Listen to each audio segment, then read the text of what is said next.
جس قدر ہم اس عظیم شخصیت کے مشتاق ہیں کہ ہماری نگاہیں ان کے دیدار سے ٹھنڈی ہوں،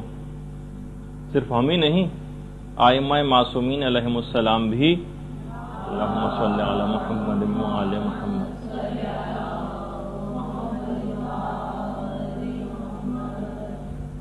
امیر المؤمنین علی ابن ابی طالب علیہ الصلوۃ والسلام بھی اللہم صلی علی محمد وعلی محمد۔ بحار الانوار کی 51ویں جلد میں مولا نے ایک سرد آہ کھینچی روایت میں، میں ان سے ملاقات کا کس قدر اشتیاق رکھتا ہوں۔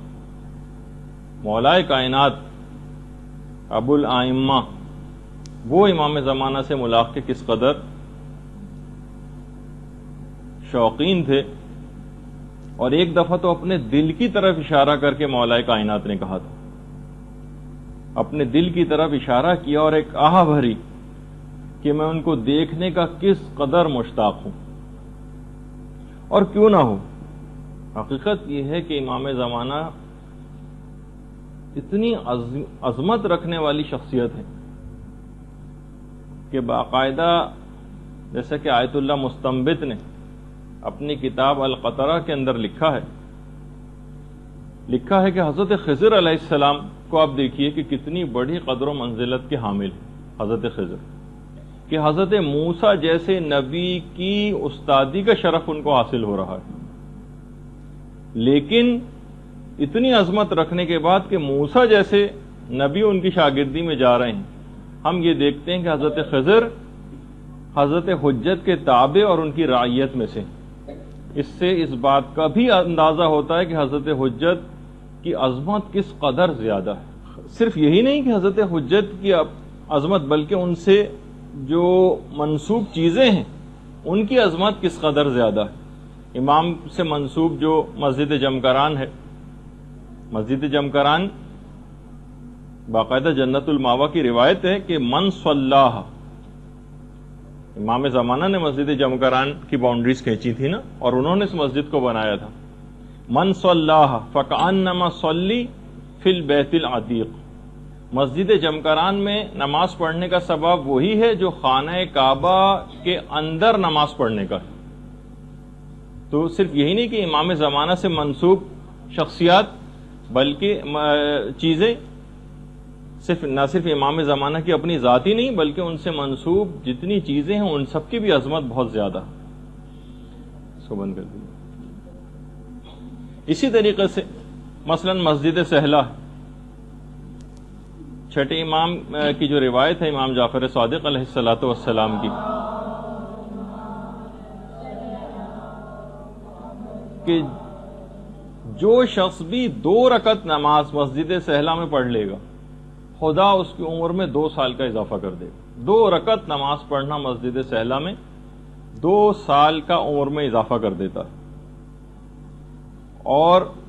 یہ ایک ایسے امام کا ہم ذکر کر رہے ہیں جس کے لیے باقاعدہ جملہ ہے زیارتوں میں، السلام علیکہ یا قطب العالم، یعنی جس پر کائنات کا پورا دار و مدار ہے وہ شخصیت، اس پر ہمارا سلام۔ السلام علیکہ یا امام المسیح، حضرت عیسیٰ کے امام آپ پر ہمارا سلام، جو نبی خدا ہیں ان کے بھی امام امام زمانہ عجل اللہ تعالی فرجہ الشریف کی ذات گرامی اللہ صلی۔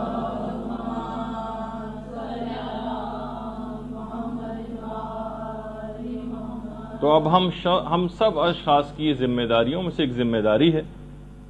کہ ہمیشہ اور مستقل ان کو یاد رکھیں۔ باقاعدہ الگ سے ذمہ داریوں میں ایک چیز ہے کہ امام زمانہ کو مستقل یاد رکھا جائے۔ کچھ پاکیزہ نفوس ایسے ہیں کہ جنہوں نے باقاعدہ امام زمانہ کو اپنے خواب میں دیکھا تھا، جس میں امام زمانہ نے خود فرمایا تھا کہ تمام مومنین عزاداری سید الشہداء کی مجالس میں مصائب سننے کے بعد میرے لیے دعا ضرور کیا کریں۔ باقاعدہ حضرت حجت کا جملہ ہے۔ کہ تمام مومنین مصائب سید الشہداء کو سننے کے بعد میرے لیے ضرور دعا کریں اور میں بھی ان کے لیے دعا کروں گا۔ مکیال المکارم میں آیت اللہ سید محمد تقی اصفہانی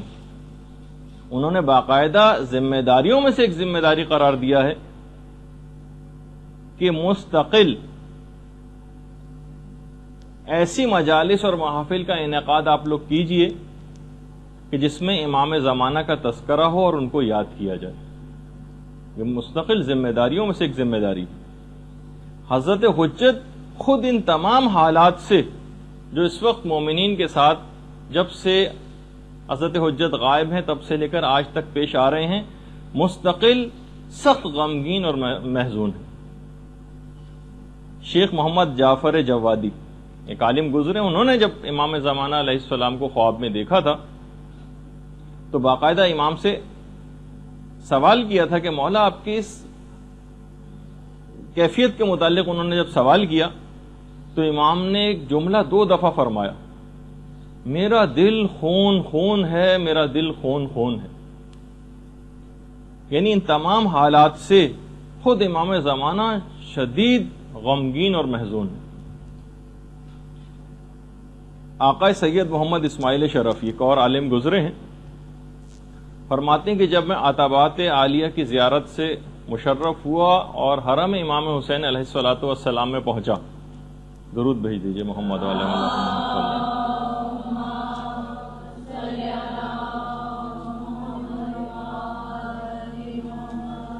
تو میں نے دیکھا کہ خورشید جہاں اپنے جمال کی پوری تابش کے ساتھ ظاہر ہو گئے، یعنی امام زمانہ کو انہوں نے اپنی آنکھوں کے سامنے دیکھا۔ آقا سید محمد اسماعیل شرفی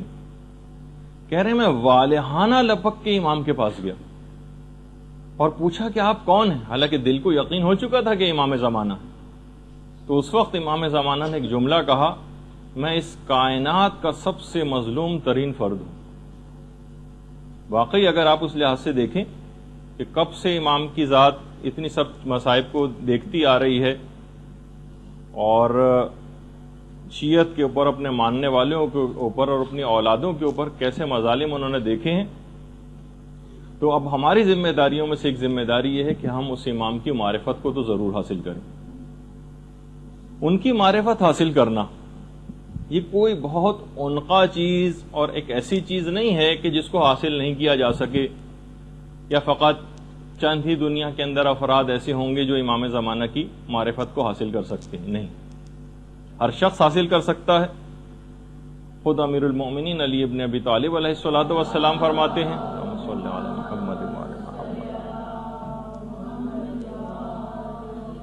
کہ جو شخص بھی جس چیز کی جستجو کرتا ہے اس کو مکمل طور پر پا لیتا ہے یا اس کا کچھ نہ کچھ حصہ تو پا ہی لیتا ہے۔ تو معرفت امام کی جستجو کرنا مکمل حاصل نہ بھی ہو سکی تو کچھ نہ کچھ حصہ تو اس کا ضرور حاصل ہو جائے گا۔ اچھا، اس کے لیے چند اعمال ہیں امام زمانہ کی معرفت کو حاصل کرنے کے لیے۔ امام کے دوسرے نائب خاص محمد ابن عثمان، ایک تو طریقہ انہوں نے بتایا ہے، توجہ الیہ بالزیارہ، یعنی جو شخص بھی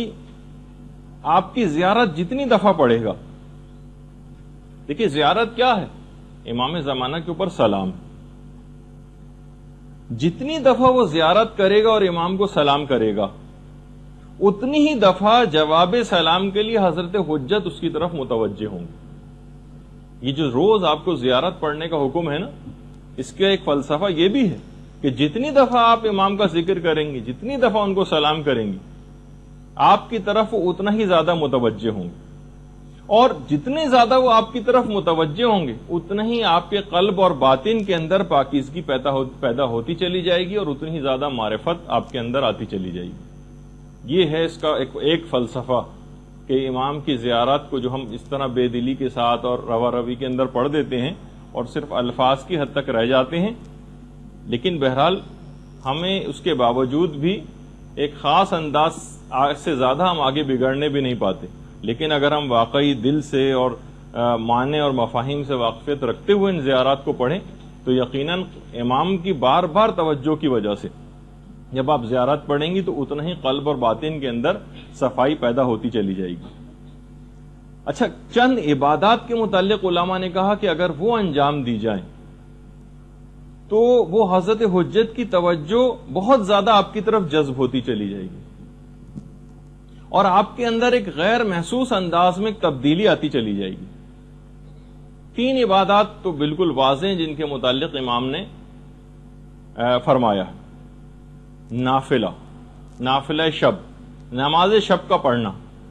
جو جتنا زیادہ نماز شب کا پابند ہوتا چلا جائے گا خود بخود امام زمانہ کی ذات گرامی اس کی طرف متوجہ ہوتی چلی جائے گی، اتنی ہی زیادہ ان کی توجہات آپ کی طرف جذب ہوں گی۔ دوسری چیز زیارت جامعہ۔ زیارت جامعہ ایک ایسی چیز ہے کہ یہ بھی امام زمانہ کی توجہ کو آپ کی جانب جذب کرے گی۔ اور تیسری چیز ہے عبادت زیارت عاشورہ۔ محدث نوری نے جو پورا واقعہ جو بہت مشہور ہے، جسے میں ابھی پڑھنا نہیں چاہ رہا کیونکہ آپ لوگوں نے بہت دفعہ سنا، وہ بھی ہے کتابوں میں بھی پڑھا ہوا ہے، سید رشتی کا۔ سید رشتی کا جو واقعہ ہے اس کے اندر امام نے 3 دفعہ ان تینوں عبادات کا خاص طور پر ذکر کیا تھا۔ نافلہ نافلہ نافلہ، یعنی تمہارے لیے لازم ہے کہ تم نماز شب پڑھو۔ جامعہ جامعہ جامعہ، تمہارے لیے ضروری ہے کہ زیارت جامعہ پڑھو۔ عاشورہ عاشورہ عاشورہ، تمہارے لیے لازمی ہے کہ تم زیارت عاشورہ پڑھا کرو۔ اور خود زیارت جامعہ کے متعلق تو امام زمانہ کا اپنا ہی ارشاد گرامی ہے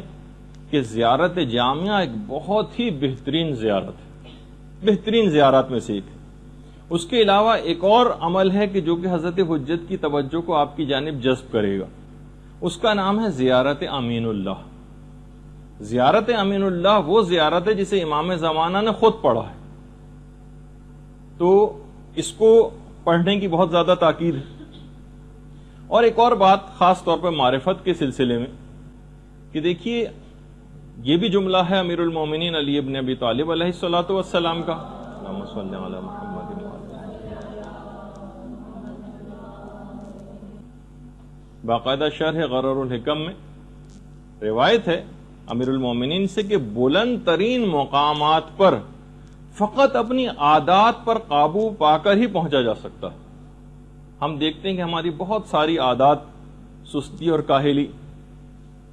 اور خاص طور پر جو سب سے بری عادت جو ہم سب کے اندر موجود ہے چند ایک مستثنیات کو چھوڑ کر، وہ ہے غفلت۔ علماء نے کہا کہ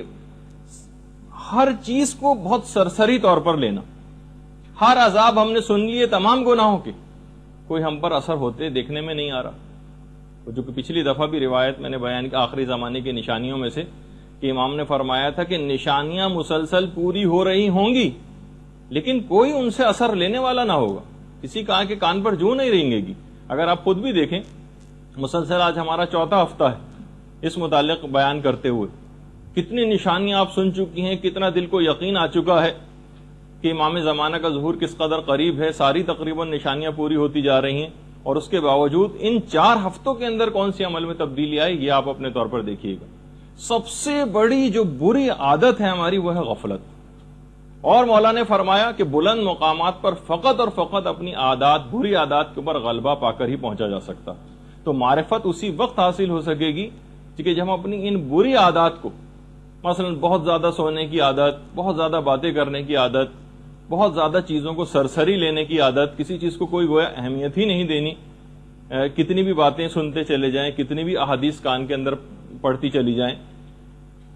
تو لیکن اس میں بھی سب سے بری عادت جو ہے وہ اس غفلت ہے۔ تو بہرحال یہ دیکھنا پڑے گا کہ ہم کیا ہیں، ہمارا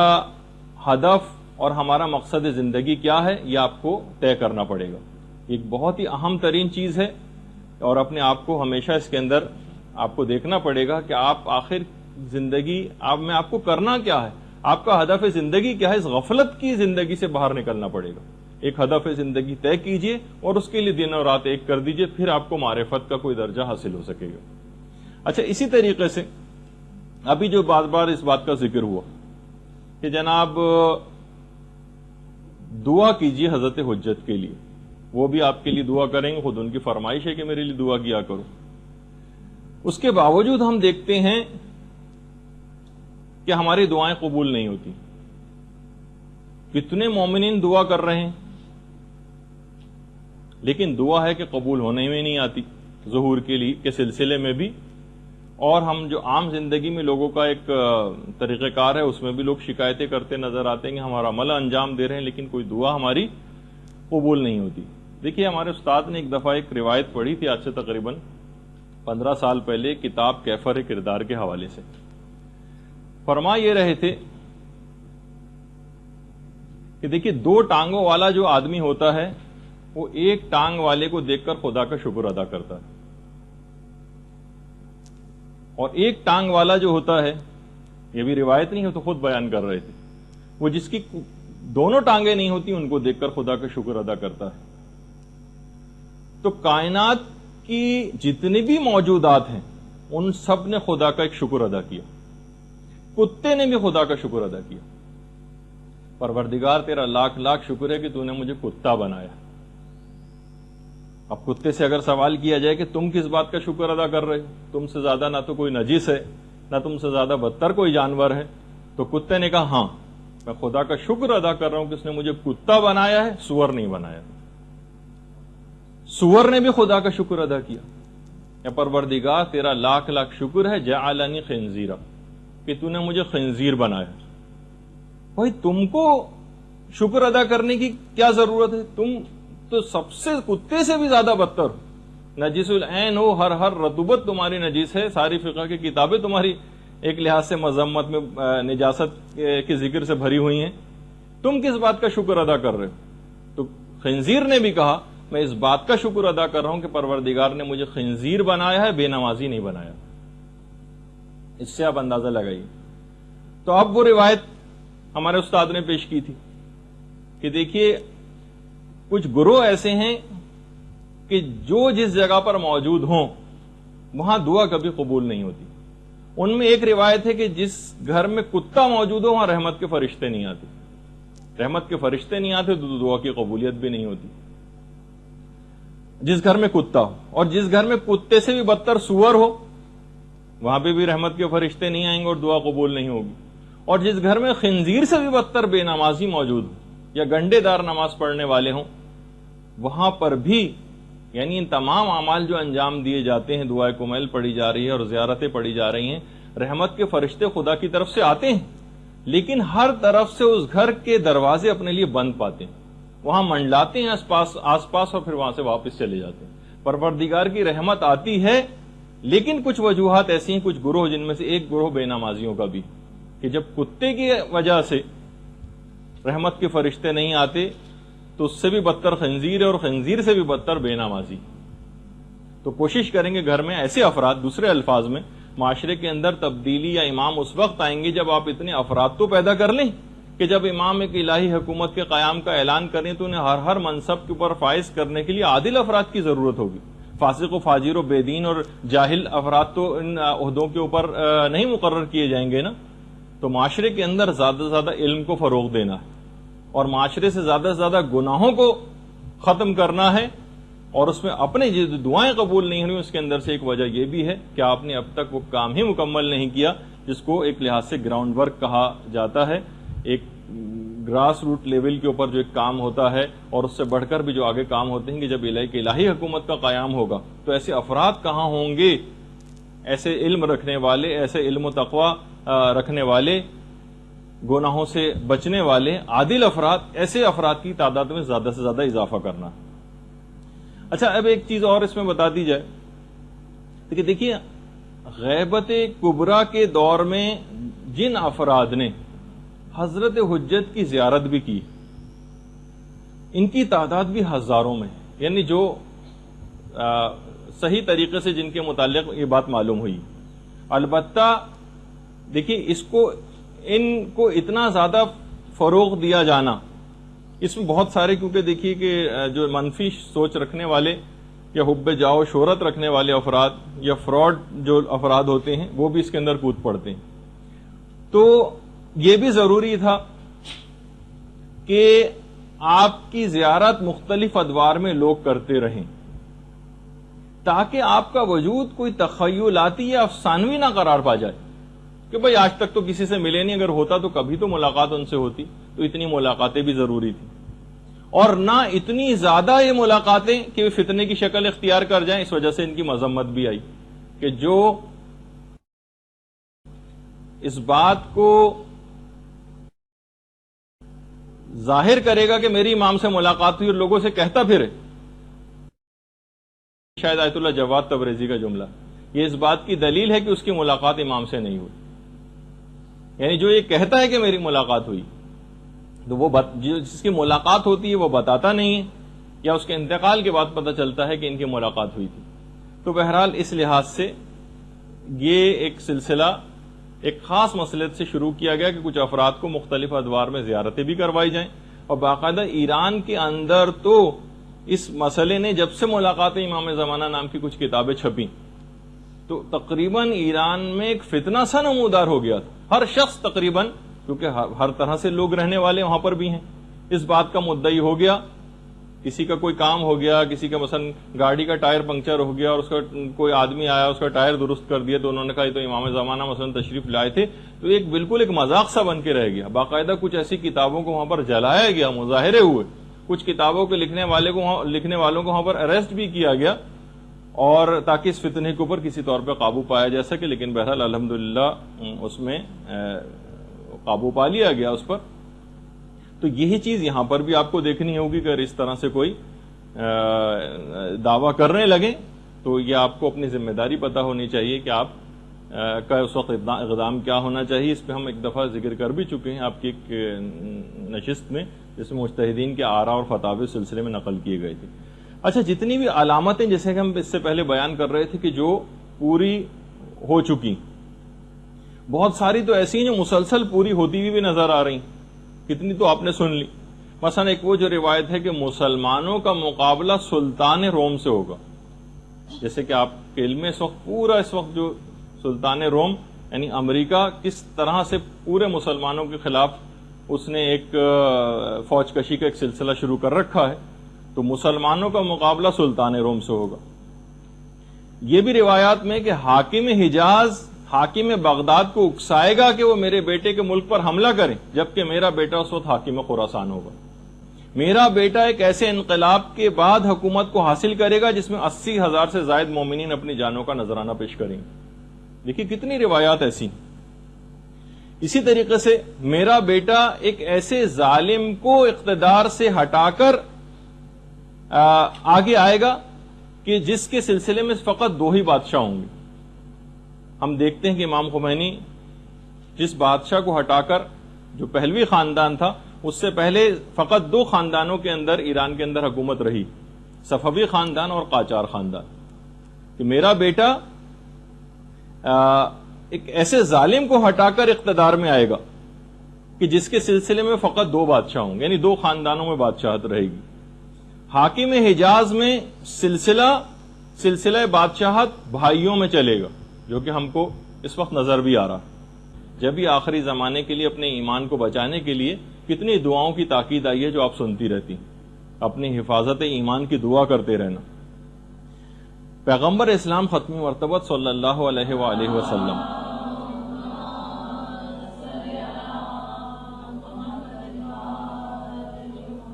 فرماتے ہیں، اپنے صحابہ سے ایک دفعہ پیغمبر نے فرمایا، کیا تم کو پتا ہے کہ سب سے زیادہ قابل تعجب ایمان کس شخص کا ہے؟ کچھ صحابہ نے کہا یا رسول اللہ ملائکہ کا ایمان. پیغمبر نے کہا نہیں، وہ تو بہرحال اللہ کی ایک معصوم مخلوق ہیں، ان کے ایمان پر تو کوئی تعجب کی بات نہیں. لوگوں نے کہا یا رسول اللہ انبیاء کا ایمان. پیغمبر اسلام نے کہا نہیں، انبیاء بھی خدا کی معصوم ہستیاں ہیں اور ان کا ایمان کوئی قابل تعجب ایمان نہیں. کہا کہ اچھا یا رسول اللہ ہمارا ایمان. کہا کہ نہیں، تم تو میرے سامنے موجود ہو، تم مجھے دیکھ بھی رہے ہو، تمہارا ایمان بھی قابل تعجب نہیں. کہا کہ یا رسول اللہ پھر آپ ہی فرمائیے کہ کون سے ایسے افراد ہیں جن کا ایمان سب سے زیادہ قابل تعجب. کہا آخری زمانے میں آنے والے ان مومنین کا جنہوں نے نہ مجھے دیکھا ہوگا نہ میری اولاد کو، اور میرے آخری فرزند پر ان کا اعتقاد اتنا زیادہ مضبوط ہوگا کہ پہاڑ ٹل جائیں گے مگر ان کا ایمان ختم نہیں ہوگا، اور وہ سفیدی پر سیاہی کو دیکھ کر ایمان لائیں گے، جس کے متعلق علماء نے کہا کہ یعنی امام کو انہوں نے دیکھا نہیں ہوگا لیکن سفیدی پر سیاہی یعنی کاغذ کے اوپر لکھی ہوئی حدیثوں کو پڑھ کر کتابوں کے اندر ایمان لائیں گے۔ تو اس سے آپ اندازہ لگائی کہ بہرحال پیغمبر اسلام نے آخری زمانے میں، ہم ایسے نہیں کہ فقط ہماری مذمت ہی ہوتی رہے، ایمان کے اوپر جو ثابت قدم رہیں گے اور امام کے اوپر مضبوط اپنے اعتقاد کو رکھیں گے، پیغمبر اسلام نے کہا کہ ان لوگوں کا ایمان بہت زیادہ قابل تعجب ہے، جنہوں نے کچھ بھی تو نہیں دیکھا، نہ اماموں کو دیکھا، اور اتنے صدی سے زائد عرصہ گزر گیا اور ہم ہزاروں سال گزر گئے، کئی صدیاں گزر گئیں، لیکن ہم نے تو کسی بھی معصوم ہستی کو اپنی آنکھوں سے نہیں دیکھا، اس کے باوجود ثابت قدمی کے ساتھ رسول کے آخری فرزند پر ایمان رکھنا یہ قابل تعجب بات ہے۔ ایک دفعہ پیغمبر اسلام نے یہ بھی جملہ ارشاد فرمایا کہ اے میرے پروردگار مجھے اپنے بھائیوں سے ملحق کر دے۔ صحابہ نے عرض کیا یا رسول اللہ کیا ہم آپ کے بھائی نہیں؟ کہا کہ نہیں، تم تو میرے دوست ہو، میرے بھائی تو آخری زمانے کے وہ مومنین ہیں جن کا مرتبہ تم سے بھی زیادہ بلند، جن کا مرتبہ تم سے بھی زیادہ بلند ہے۔ انہوں نے کہا یا رسول اللہ ہم نے آپ کے ساتھ جنگیں لڑی ہیں، کتنی قربانیاں دی ہیں۔ کہا کہ نہیں، اس کے باوجود جنگ میں لڑنا، ساتھ رہنا تو آسان ہے، البتہ آخری زمانے میں آگ کو ہاتھ پر کھڑے رہنا، لے کر رہنا آسان ہوگا، جبکہ اپنے ایمان کو بچانا بہت زیادہ مشکل ہو جائے گا۔ تو پیغمبر نے باقاعدہ کہ مجھے میرے بھائیوں کے ساتھ ملحق کر دے، کہ جو ہماری پوری ایک نسل چل رہی ہے، اس کے متعلق پیغمبر اسلام نے جملہ ارشاد فرمایا اور کہا کہ وہ آخری زمانے میں آنے والے مومنین جو ثابت قدمی کے ساتھ رہیں گے، یہ اس زمانے کے صحابہ سے بھی زیادہ بلند مرتبے کے اوپر فائز ہو جائیں گے۔ اچھا، اب ایک بیچ میں اس لحاظ سے ایک بات آ گئی کہ مزید تفصیل میں اس سے پہلے جائیں، کچھ ایک آدھ چھوٹے چھوٹے سوالات تھے آپ لوگوں کے، جو بیچ میں بس اس کو 2-1 منٹ میں فارغ کر کے پھر اپنے موضوع پر۔ ایک تو یہ پوچھا گیا تھا کہ جناب یہ جو انتینا والی جو روایت آپ نے سنائی تھی، اس کا حوالہ کیا ہے؟ اس میں نے خیر حوالہ بھی بتایا تھا اس وقت، لیکن بہرحال جو کتاب کا نام ہے التشریف بالمنن المعروف بالملاحم والفتن، کتاب کا نام ہے التشریف بالمنن المعروف بالملاحم والفتن، سید ابن طاؤس کی لکھی ہوئی کتاب ہے، اس کے اندر وہ روایت موجود ہے۔ اسی طریقے سے یہ بھی پوچھا گیا کہ وہ جو اوتاد و ابدال، نجبا اور اخیار اور صالحین کے متعلق جو روایت بیان ہوئی تھی کہ ہر زمانے میں ہوتے ہیں اور امام کے ساتھ بھی ہیں، اس کا ریفرنس کیا ہے؟ تو اس میں بھی شیخ ابراہیم عاملی کفمی، جنہوں نے اپنی کتاب مصباح کے اندر اس روایت کو نقل کیا۔ اچھا، اتنا بتا دوں کہ دیکھیے مصباح کتاب ویسے بہت ساری ہیں، صرف مصباح کے نام کی جو کتاب ہے وہ شیخ کفمی کی کتاب ہے، اور اس کے علاوہ مصباح الزائر کے نام سے ایک اور کتاب ہے، سید ابن طاؤس کی کتاب مصباح الزائر۔ اچھا، اسی کے علاوہ شیخ طوسی کی ایک اور کتاب بھی مصباح المتہجد جس کا نام ہے۔ تو بہرحال اس نام سے مختلف کتابیں، لیکن فقط جو مصباح کتاب ہے وہ شیخ کفمی کی، جس کے اندر یہ والی روایت ہے۔ پھر وہ ایک سوال تھا کہ اس کا حوالہ بھی بتا دیجیے، اینما تکونوا یات بکم اللہ جمیعا، تو فاستبقوا الخیرات، نیکیوں میں سبقت کرو، تم ادھر ادھر بھی دنیا میں کہیں بھی موجود ہوں گے تو خدا ایک جگہ پر جمع کر دے گا۔ وہ بھی سورہ بقرہ کی آیت نمبر 148۔ یہ 1-2 چیزیں آپ لوگوں کی رہ گئی تھیں، تو میں نے سوچا کہ اس کو بیچ ہی میں اس میں جواب دے دیا جائے، کبھی آخر میں چیز پھر رہ جائے۔ اچھا، اب ایک سوال یہ بھی تھا، خیر ابھی اس کی تفصیل آگے چل کر آئے گی، ایک ہر دفعہ جب بھی امام زمانہ کے متعلق گفتگو ہوتی، ایک چیز ضرور بھی ضرور ہر جگہ پوچھی جاتی علماء سے، کہیں کوئی بھی اس موضوع پر خطاب کرے کہ امام زمانہ جب آئیں گے تو کیا تلوار سے جنگ ہوگی یا اس زمانے میں جو سپر لیٹسٹ قسم کے ہتھیار ہوں۔ تو بہرحال اس میں خیر مختلف چیزیں ہیں، اب اس کی تو بحث میں ہمیں نہیں جانا، لیکن رجحان علماء سب کا یہی ہے کہ نہیں، اس زمانے میں جو سپر لیٹسٹ طریقے جو بھی اختیار اس زمانے میں ہوں گے اس سے بھی بڑھ کر بلکہ امام اختیار کریں گے کہ اس زمانے کا انسان اتنا زیادہ ترقی یافتہ ہو چکے گا کہ وہ اپنے سے بہترین کوئی ٹیکنالوجی کوئی دیکھے گا تو ہی مروب ہوگا اور ایمان کو قبول کرے گا. یعنی اس کو اسی وقت یقین آئے گا جب وہ اپنے سے بہتر کسی چیز کے اندر وہ دیکھے گا کہ نہیں یہ تو ان کے پاس تو ہمارے سے بھی بہتر ایک چیز ہے. بلکہ علماء کا کہنا ہے کہ پہلے زمانوں کی نسبت آج کل کے دور میں تو ظہور امام زیادہ سے زیادہ سمجھ میں آ رہا ہے کہ واقعی آج کے دور میں اگر ظہور امام ہو جائے. باقاعدہ ہمارے استادی سے ایک دفعہ ہم سب لوگ بیٹھے پوچھ رہے تھے تو انہوں نے یہ جملہ کہا تھا کہ آج کل کے دور میں زیادہ ظہور آسان ہے. پہلے زمانے میں تو جناب یہ تھا تلوار کا دور تھا اور معجزات تو اگر دکھاتے تو امام ایک الگ بات ہوتی. لیکن آج ہم دیکھتے ہیں کہ پورا کا پورا کمپیوٹرائز دور ہے. اگر بالفرض آج کمپیوٹر کوئی وائرس ایسا آ جائے جو پوری دنیا کے کمپیوٹر وائرس ایک دوسرے سے کنیکٹڈ ہیں اور سب سارے کے سارے جیم ہو جائیں تو سارا یعنی اس وقت پورا سسٹم جتنا بھی الیکٹریسٹی کا اور مواصلات کا اور سب چیزوں کا وہ پورے کا پورا ان تمام جو بڑی طاقتیں ان کا پورا سسٹم اس کے اوپر چل رہا ہے. آج یہ کوئی بھی آج ہم دیکھتے ہیں کہ ناسا کی ویب سائٹس کے اندر اکثر جو بچے ہیں وہ تک کچھ ایسے پروگرامز بنا کے وہاں پر گھس گئے اور کتنی اس پہ فلمیں بھی بنائی گئی کہ میزائل تک فائر ہونے والے تھے اور انہوں نے کمپیوٹر کے پروگرام کے ذریعے وہاں تک اپروچ کر لیا. تو آج تو ایک معمولی سا ایک سافٹ ویئر اور پروگرام جو کوئی اتنا کوئی ذہین شخص ہو اور وہ اگر اس کو بنا لے اور اس کو لانچ کر دے تو یہ ساری طاقتیں جو ہیں وہ بالکل بیکار ہو کر رہ جائیں گی. تو آج کل کے دور میں تو یہ چیز زیادہ سمجھ میں آ رہی. تو امام انہی طریقہ کار کو اختیار کر کے ان بڑی طاقتوں کو قابو بھی کریں گے اور تفصیل اپنے مقام پر آئے گی. لیکن آج اتنا وقت نہیں کیونکہ آج ہمیں ہر صورت میں اپنے اس موضوع کو مکمل کر لینا ہے. اچھا اب امام جب تشریف لے آئیں گے اور جتنی تفصیلات ہم نے بیان کی تو اس کے بعد یہ ہے کہ امام کچھ ایسی اصلاحات کریں گے, ایک ریفارمز ہوں گی پوری دنیا کے اندر. خاص طور پر اس کا آغاز کریں گے مکے سے. ایک تو مسجد الحرام کی جو حضرت ابراہیم کے دور میں جو حدود مقرر کی گئی تھیں جس کی پوری تفصیلات ہیں کہ حضرت ابراہیم کے دور میں حضرت ابراہیم نے کیا حرم کی حدود مقرر کی تھی, وہ ملا یا حضر الفقی میں شیخ صدوق نے لکھی. ہم وہ تو ابھی بیان نہیں کر رہے لیکن بہرحال یہ کہ مقام طواف وہ بہت زیادہ وسیع ہو جائے گا, بہت زیادہ وسیع ہو جائے گا مقام طواف.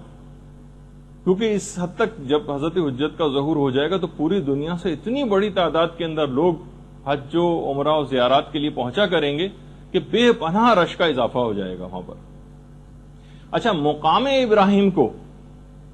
اپنی اصلی جگہ پر جو کہ جب زمانے رسول خدا میں تھا اس جگہ پر مقام ابراہیم کو لا کے رکھا جائے گا. آپ میں سے کسی نے دیکھا ہوگا تصویر کے اندر سنہری رنگ کا ایک شوکیس ہے جو خانہ کعبہ کے دروازے کے کچھ سامنے موجود ہے جو ذرا فاصلے پر ہے جس کے درمیان سے طواف کیا جاتا ہے مقام ابراہیم کے درمیان سے اور خانہ کعبہ کی دیوار سے. اس کو اپنے اصل مقام سے جو کہ زمانے رسول خدا میں تھا جو کہ ایک پورے تفصیل ہے اس کی جب انشاءاللہ آپ لوگوں کی حج کلاسز ہوں گی جو پچھلی بھی ہوئی تھی ان کے بھی سامنے بھی میں نے وہ چیز پیش کی تھی کہ باقاعدہ کس طرح سے ایک سیلاب آیا تھا اور مقام ابراہیم اپنی جگہ سے ہٹ گیا تھا اور اس کے بعد پھر حضرت عمر کے زمانے میں دوبارہ سے اس کی نپائی وغیرہ ہوئی تھی اور پھر اس کو اس جگہ پہ لا کے رکھا گیا جہاں آج ہے. خیر اس کی ایک الگ تفصیل ہے کہ پھر ائمہ کے جو اپنا دور آیا مولا کائنات کو انہوں نے اپنے واپس اس جگہ پہ کیوں نہیں رکھا تو اس کی تفصیل بھی اپنی جگہ پہ ہے, جب انشاءاللہ ہوگا تو ہم اس میں بیان کریں گے. تو بہرحال زمانے رسول خدا میں وہ مقام ابراہیم خانہ کعبہ کی دیوار سے ملا ہوا تھا. جب بھی کہا جاتا ہے رکن اور مقام کے درمیان امام ٹیک لگا کر بیٹھے ہوں گے.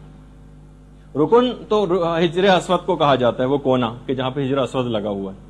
اور مقام ابراہیم تو مقام ابراہیم کی اصل جگہ تو وہیں جو خانہ کعبہ کی دیوار سے ملا ہوا تھا, ورنہ امام کیسے پیٹ لگا کے بیٹھیں گے, ورنہ تو مقام ابراہیم کافی دور ہے. تو بہرحال اس زمانے میں امام ایک تو مسجد الحرام کی وہ پرانی سابقہ حدود پہ اس کو لے کر جائیں گے اور اس کے علاوہ مقام ابراہیم کو اپنی اصل جگہ پر خانہ کعبہ کے ساتھ ملا کر رکھیں گے. رش اتنا زیادہ ہو جائے گا طواف کرنے والوں کا کہ امام زمانہ کی طرف سے حکم آ جائے گا کہ مستحب طواف کرنے والوں پر پابندی, فقط اور فقط حج کے ایام میں خاص طور پر یہ بات ہوگی جب اتنا زیادہ رش ہوگا کہ ظاہر ہے کہ جو واجب طواف کرنے والے ہیں کہیں اس سے رہ نہ جائیں, تو مستحب طواف کرنے کے اوپر پابندی لگا دی جائے گی۔ اسی طریقے سے جتنی بھی تفاسیر ہیں اس میں سے تفاسیر بالرائے یہ نکال دی جائیں گی، ان کو نکال کے پھینکا جائے گا تمام تفاسیر میں سے، تفسیر بالرائے جتنی کی گئی۔ تقریباً علماء نے کہا کہ رجال کی جتنی بھی کتب ہیں اس سے انسان بے نیاز ہو جائے گا، تمام قیاسی مسائل دفن ہو جائیں گے، فلسفے کے جتنے بھی فضول مباحث ہیں وہ سب ختم ہو کے رہ جائیں گے، اور تہذیب و ثقافت کے نام پر جو ایک مادر پدر آزادی کا جو تصور ہے یہ بھی امام زمانہ کی آمد کے بعد بالکل ختم ہو جائے گا۔ جتنے مسالک ہیں، مسلک، یہ سارے ختم ہو جائیں گے اور سب کے سب لوگ مومن کہلائیں گے۔ اچھا، اس زمانے میں جو ایک پوری تفصیل ہے کہ ہوگا کیا امام کے دور میں، جو افراد بے گھر ہوں گے ان کے متعلق یہ ہے کہ باقاعدہ امام کی طرف سے ایک اجازت عام ہوگی، جس کو جہاں جگہ ملے وہ قوانین کا احترام کرتے ہوئے اس جگہ پہ اپنے مکان کو بنا لے، اور جو مکان بنانے کی طاقت نہیں رکھتا ہوگا اس کے متعلق پھر یہ ہے کہ امام کی جو حکومت اسلامی ہوگی، عالمی حکومت، وہ خود ایسے افراد کو مکان بنا کر مہیا کرے گی۔ اس زمانے کے متعلق یہ ملتا ہے کہ قیمتیں جو ہیں مکانات کی، خاص طور پر وہ افراد کے جنہوں نے انویسٹمنٹ کرنے کے لحاظ سے مکانات کو خرید رکھا ہے،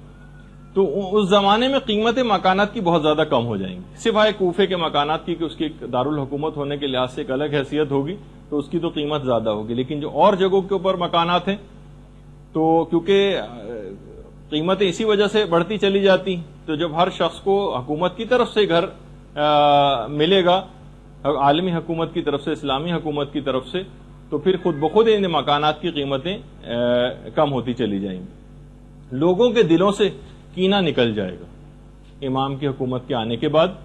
اور ہر طرف فقط اور فقط خیر ہی خیر ہوگا۔ یہ بھی تفصیل ہے روایات میں کہ سڑکوں اور گلیوں میں جتنی بھی کھڑکیاں کھلتی ہیں گھروں کی، ان کو بھی بند کر دیا جائے گا، سڑکوں اور گلیوں کی طرف جو کھڑکیاں کھلتی ہیں ان کو بند کر دیا جائے گا، اور جتنے بھی روڈز ہیں، یہ تقریباً ہر روڈ جو مین روڈز ہوں گی وہ 120 فٹ چوڑی کر دی جائیں گی، اور گلیوں کے اندر جتنی بھی رکاوٹیں اور ڈنڈے کھڑے کیے جاتے ہیں ان سب کو بھی ہٹا دیا جائے گا۔ اچھا، اسی طریقے سے روایات میں یہ بھی ہے، اس کو ہم ظاہر ہے کہ اپنے الفاظ میں بیان کر رہے ہیں، کہ سڑکوں پر کھلنے والے جتنے گٹر ہیں یہ ان کو بھی بند کر دیا جائے گا۔ بہار الانوار کی 52ویں جلد کے اندر پوری ایسی اصلاحات کا بھی تذکرہ کیا گیا ہے۔ 5ویں امام محمد باقر علیہ الصلوۃ والسلام فرماتے ہیں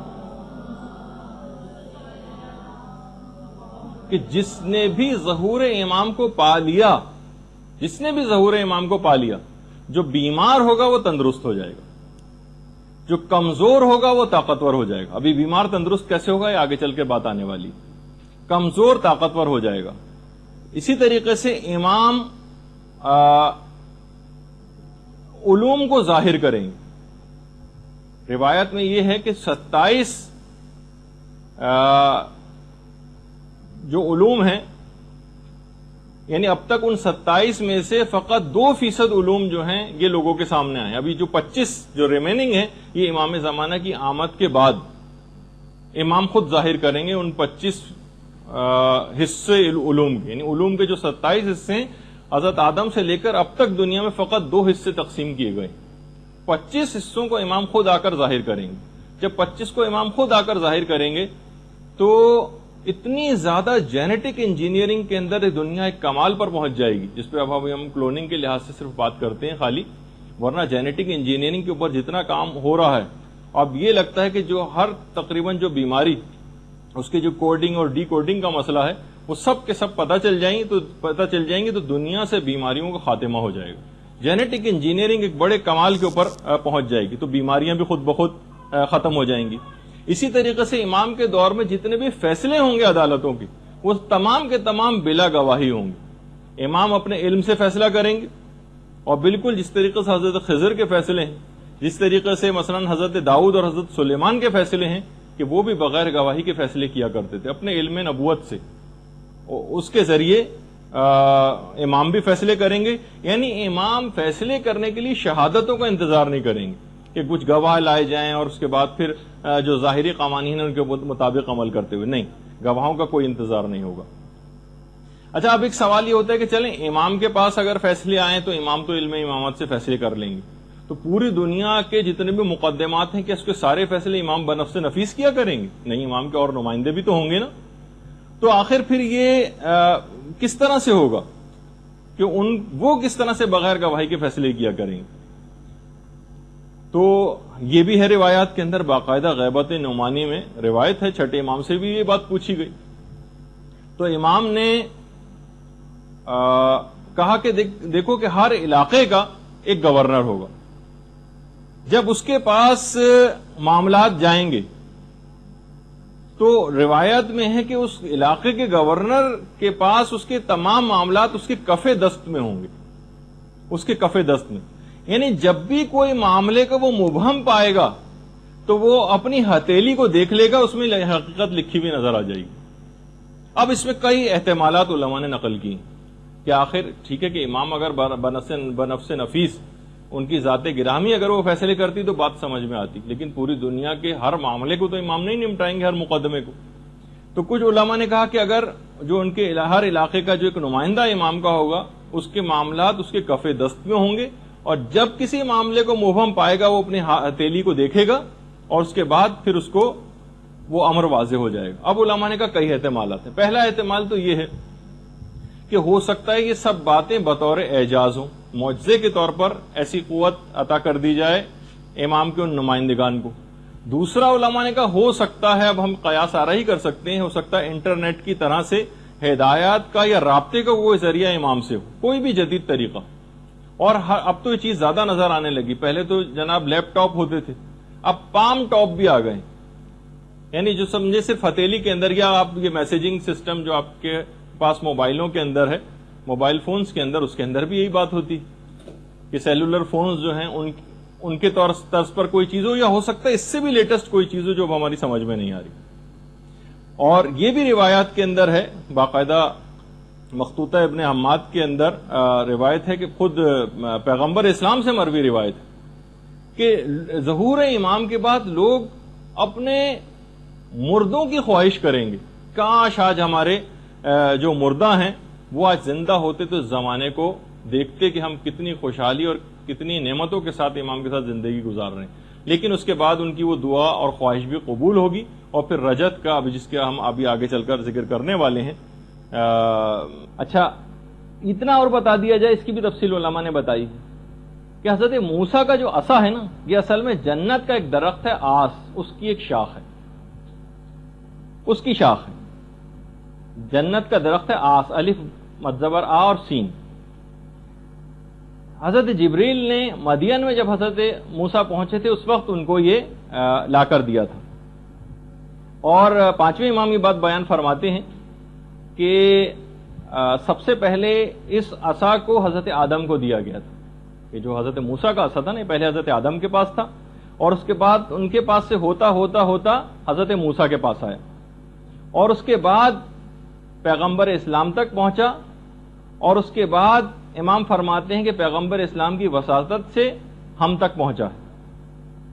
اور یہ اب بھی ویسا ہی سرسبز ہے جس طرح سے روز اول میں اس کو کاٹا گیا تھا. اچھا، یہ بھی ہے، چھٹے امام بیان فرماتے ہیں، ایک راوی ہے یعقوب سے، کہ کیا تم کو پتا ہے کہ حضرت قائم جب ظہور کریں گے تو ان کے پاس کون سی قمیض وہ پہنے ہوئے ہوں گے؟ اس نے کہا نہیں مولا، مجھے آپ بیان فرمائیے. تو چھٹے امام اپنے گھر کے کمرے کے اندر گئے، وہاں سے ایک صندوق لے کر آئے، اور صندوق کو چھٹے امام نے کھولا تو اس کے اندر سے پیغمبر اسلام کی قمیض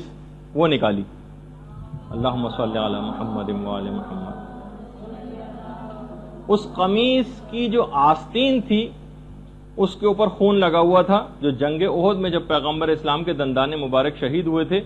تو وہ خون پیغمبر اسلام کا اس قمیض کے اوپر لگا تھا. اس وقت جب ظہور کا وقت ہوگا تو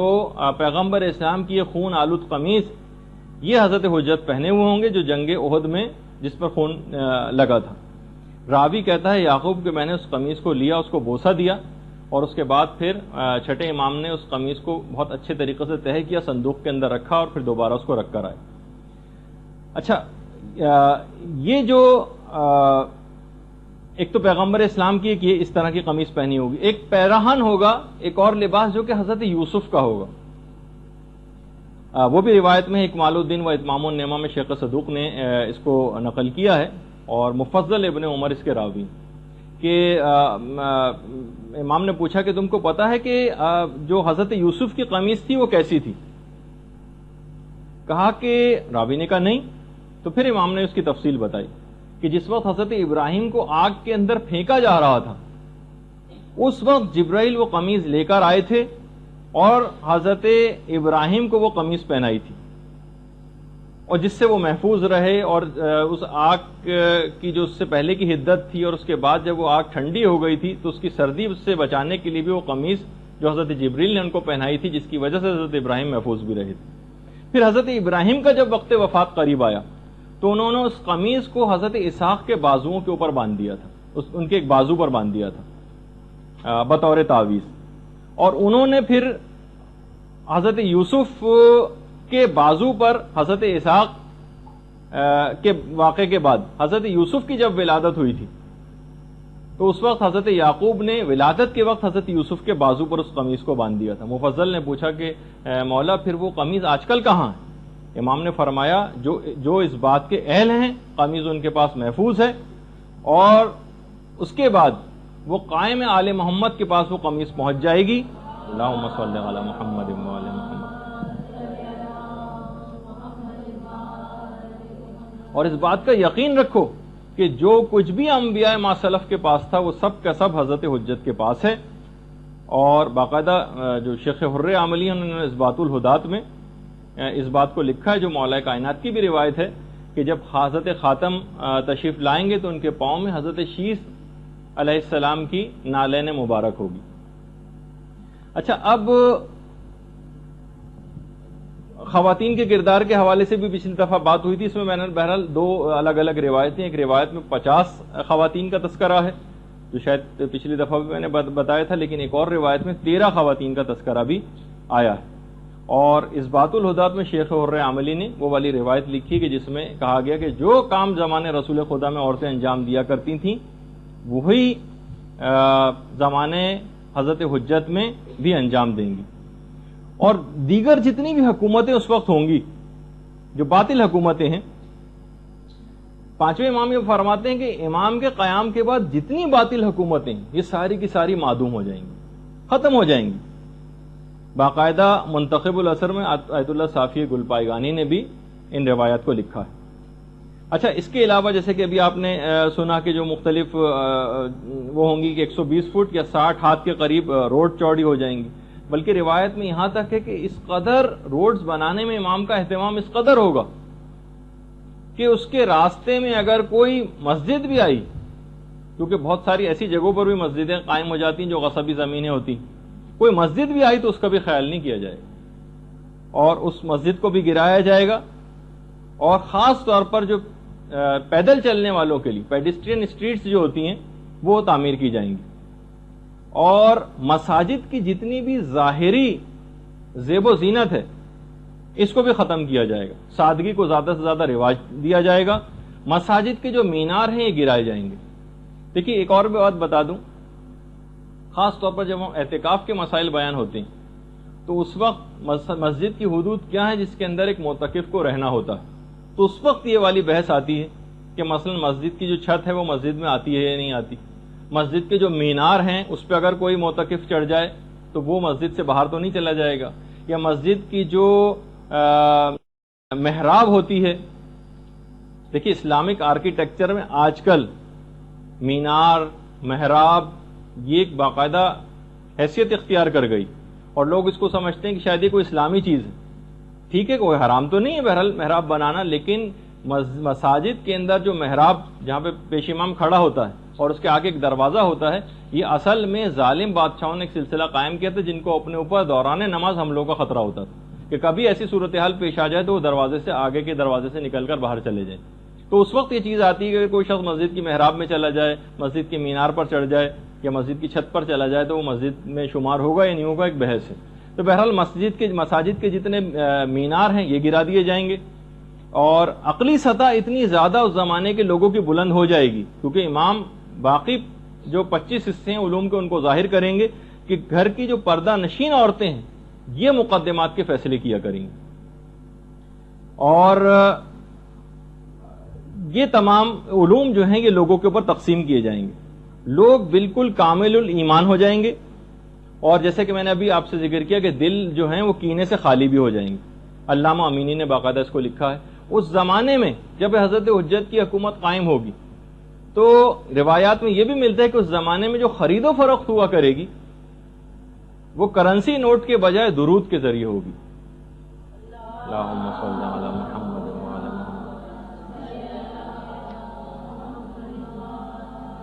جس چیز کی جتنی قیمت ہوگی اس کے مطابق اس کو درود پڑھنا ہوگا اور وہ چیز وہ خرید سکے گا۔ باقاعدہ اس کا ایک تجربہ ایران عراق جنگ کے موقع پر کیا بھی جا چکا ہے، جب ایک صلواتی ہوٹل کے نام سے باقاعدہ قائم کیا گیا تھا کہ کسی مجاہد کو جب کسی چیز کی ضرورت پیش آتی تھی تو وہ اتنی دفعہ چیز کو پڑھتا تھا، کھانے وغیرہ کی چیز، اور وہ درود پڑھ کے وہ چیز وہاں سے لے جاتا تھا۔ باقاعدہ اس کا تجربہ بھی ہو کے دیکھا جا چکا ہے۔ اچھا، اسی طریقے سے ہر شخص کی زبان پر ایک جملہ ہوگا حضرت حجت کے دور میں، اتنی زیادہ خدا کی نعمتیں دیکھیں گے کہ ہر ایک کی زبان پر بار بار یہ جملہ آئے گا، الحمدللہ رب العالمین، الحمدللہ رب العالمین، یہ ہر شخص کی زبان پر جاری ہو جائے گا۔ اسی طریقے سے اس زمانے میں جیسے ابھی اس کا ذکر ہوا کہ بیماریاں ختم ہو جائیں گی، جس کی جب بیماریاں ختم ہو جائیں گی تو ہر شخص کی عمر اتنی زیادہ طویل ہو جائے گی، روایات میں کہ ہر شخص اپنی 1,000 کے قریب اولادیں دیکھے گا، 1,000 وہ اپنی اولادیں دیکھ سکے گا، اتنی زیادہ اس زمانے میں، کیونکہ بالکل بیماریاں ہی ختم ہو جائیں گی تو عمریں بہت زیادہ طویل ہو جائیں گی۔ اور جو عقلوں کی جہاں تک بات آئی ہے، یہ بھی روایات کے اندر ہے کہ حضرت حجت مومنین کے سروں کے اوپر اپنے ہاتھ کو رکھیں گے جس سے ان کی عقلیں کامل ہو جائیں گی، اور ہر شخص تقریباً 40 افراد کے برابر جو ہے وہ طاقت کو حاصل کرے گا۔ خود حضرت حجت کی جو جسمانی طاقت ہے اس کے متعلق بھی روایات میں بڑا تذکرہ آیا ہے کہ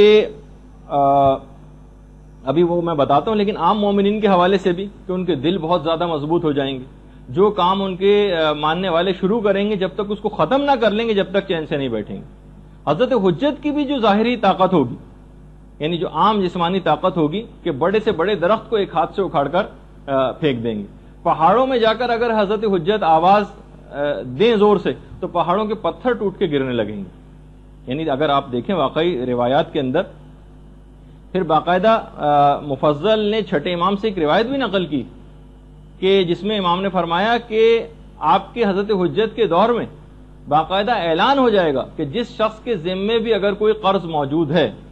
جس کے بھی ذمے اگر کوئی قرض ہے تو وہ ہمارے پاس آئے، چاہے اس کا رائی کے دانے کے برابر قرضہ ہو یا ایک پہاڑ کے برابر، اس کا قرض حضرت حجت خود ادا کریں گے۔ اچھا، اسی طریقے سے خود حضرت حجت کا جو رہن سہن اس دور کے اندر ہوگا، روایت میں یہ بھی ہے، 8ویں امام سے روایت ہے، امام علی رضا علیہ الصلوۃ والسلام سے،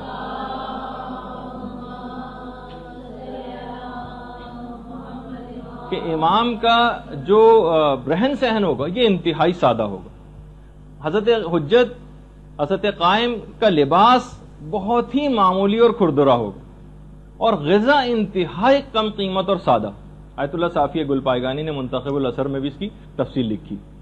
اچھا، پھر اس کے بعد بہرحال حضرت حجت اس طرح سے زندگی گزاریں گے، اور کتنے سال ان کی حکومت رہے گی ہم پچھلی اس میں تفصیل سے ذکر کر چکے ہیں۔ بہرحال حضرت حجت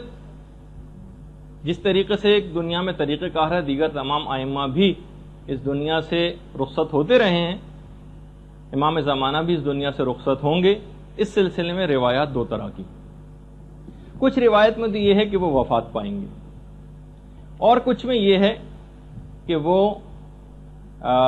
شہید ہوں گے۔ اچھا، البتہ یہ بھی علماء نے لکھا کہ جو شہادت کی روایات ہیں وہ وفات والی روایات سے ذرا برتری رکھتی ہیں،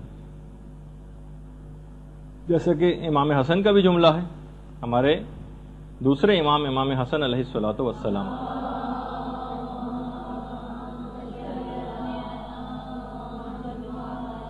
کہ ہم تمام امام یا تو زہر سے قتل ہوں گے یا پھر شہید ہوں گے۔ روایات میں یہ ہے کہ جب 70 سال تقریباً پورے ہو جائیں گے تو قبیلہ بنی تمیم کی ایک عورت جس کا نام سعیدہ ہوگا، سعاد نہیں، سین عین یہ دال ہے، سعیدہ، یہ ایک درخت کے اوپر بیٹھی ہوگی بہت بڑا سا پتھر لے کے، اور جب حضرت حجت وہاں سے گزریں گے تو ان کے اوپر اس پتھر کو پھینکے گی، جس کے نتیجے میں حضرت حجت شہید ہو جائیں گے۔ روایات میں بھی کہ اس عورت کی جو شکل و صورت ہے اس کی ظاہری حالت مردوں کی طرح سے اس کی داڑھی ہوگی اس عورت کی۔ اچھا، لیکن یہ والی جو روایت ہے، اچھا ابھی کچھ ہی عرصے پہلے ایک بات بڑی مشہور بھی ہوئی تھی آیت اللہ بہجت کے حوالے سے، کہ جب وہ زار و قطار رو رہے تھے اور لوگوں نے اسے دریافت کیا تھا تو لوگ کہتے ہیں کہ انہوں نے اپنے گریے کا وجہ بیان کی کہ وہ عورت پیدا ہو چکی ہے جو حضرت حجت کو شہید کرے گی۔ اب بہت ساری جب ہم نے اس کا ویسے جب اس کی تحقیق کی اور وہاں کے علماء قوم سے پوچھا تو اکثر نے تو کہا کہ حضرت آیت اللہ بہجت کے حوالے سے جو باتیں ہم کراچی سے سنتے ہیں وہ خود ہم حضرت بہجت کے سامنے رہتے ہوئے بھی ہم کو سنائی نہیں دیتی، کہ بعض اوقات اس قسم کی باتیں کہ ہمیں وہاں سے سننے میں آتی ہیں کہ یہ حضرت آیت اللہ بہجت نے یہ بات کہی یا انہوں نے یہ عمل کیا ہے، یہ ہمیں وہاں سے پتہ چلتا ہے کراچی سے۔ تو بہرحال بعض اوقات بہت سی چیزیں اس طرح کی مشہور ہو جاتی ہیں جو پھر پھیلتی چلی جاتی ہیں معاشرے کے اندر۔ اب میں اس روایت کا پہلے بتا دیتا ہوں۔ اب یہ والی بھی جو روایت ہے اس کے متعلق سید محمد صدر جو ہیں انہوں نے تاریخ بعد الظہور ایک کتاب لکھی ہے، اس کے اندر بھی اس بات کو کہا ہے کہ یہ جو روایت ہے اصل میں یہ الزام الناصب میں سید علی حائری یزدی، علامہ یزدی نے نقل کی، اور روایت بھی اس طرح سے نقل نہیں کی بلکہ کہا کہ روایت میں اس طرح سے آئے، نہ انہوں نے کوئی حوالہ لکھا ہے اس روایت کا، نہ کس کتاب کے اندر ہے یہ روایت عورت کے ذریعے امام زمانہ کی شہادت کی، تو یہ ناقابل اعتبار یہ روایت ہے۔ تو لیکن بہرحال جو چیز بالکل یقینی ہے وہ یہ ہے کہ بہرحال کی شہادت کی روایت، اب یہ والی روایت اگرچہ ضعیف ہے لیکن امام کسی بھی اور وجہ سے جس کا تذکرہ معتبر روایت سے ثابت نہیں ہے، ہو سکتا ہے کہ امام شہید ہوں یا وفات پائیں، لیکن علماء نے کہا کہ وفات اور شہادت کی جو روایتیں ہیں اس میں شہادت کی روایت ذرا زیادہ برتری رکھتی ہیں۔ اچھا، پھر اس کے بعد جب امام بہرحال شہید ہو جائیں گے یا وفات پا جائیں گے تو پھر بلکہ ان کی وفات سے بھی کچھ پہلے مظلوم کربلا امام حسین علیہ الصلوۃ والسلام تشریف لائیں گے۔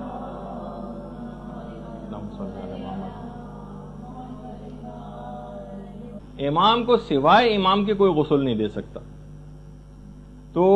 روایات میں یہ ہے کہ امام حسین یہ جن کی رجت ہوگی جس کا بھی ہم تذکرہ کرنے والے ہیں، سب سے پہلی رجت امام حسین علیہ السلام کی ہوگی جو تمام شہدائے کربلا اور 70 انبیاء کے ساتھ تشریف لائیں گے دوبارہ۔ اس وقت حضرت خاتم، حضرت حجت، حضرت قائم اپنی انگوٹھی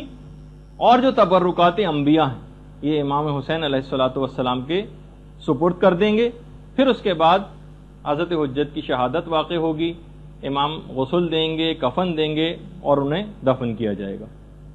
اچھا، اس میں ایک بات اور بھی روایات میں آئی ہے کہ جو